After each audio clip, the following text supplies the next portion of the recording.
Stella mama. Uhamba nomani? Ndihamba ndedwa tata. Where are you from? Ndisuka kuNqwarhu tata. Ndisuka kuNqwarhu. Upotata. Ukhona tata usekhayeni. Huh? Usekhayeni tata kaphilanga. My problem is not to you. My problem is your husband. If I have to help you, I must help your husband. Ewe tata. Ndingavuya tata kakhulu. 2023. Awu Nkosi yami. Ewe tata waqala ugula. Wavaleka amehlo kwasengaboni. 2023. 2023 tata. And then 2024. 2024 waqala si-stroke. Wavuka ngakwazi ukuhamba. Waqala si-stroke. Waqala si-stroke ngo-2024. Eh? Waqala si-stroke tata. Uma kufuna ngisize wena, If I kufuna want ngisize to help umuzi, you. ngifuna inhloko yomuzi. 75, 76. Unangaphi? Na 76. He is 76 years old.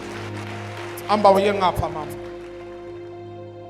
Ndingumama unoDambile Phukwana. Ndize ecaweni eShikhayina bendingaqale ngo-2020 kumane ndivarhasha apha ecaweni. Utata uye wandikhomba ebona umyeni wam ongaphilanga endimshiye ekhaya. Utata wasuka wangaboni wavaleka amehlo wabethwa si-stroke. Utata wandibona wambona kum ndizizele ecaweni. Le nkonzo inamandla kakhulu ngoba utata umbone kum umyeni wam engekho yena. Upotata.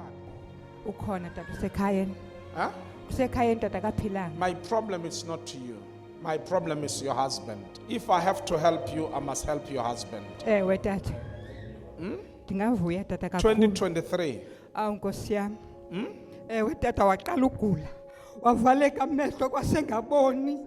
2023. 2023 tata. And then 2024. 2024 waqala si-stroke. Wavuka ngakwazi ukuhamba. Waqala si-stroke. Waqala si-stroke ngo-2024. Eh?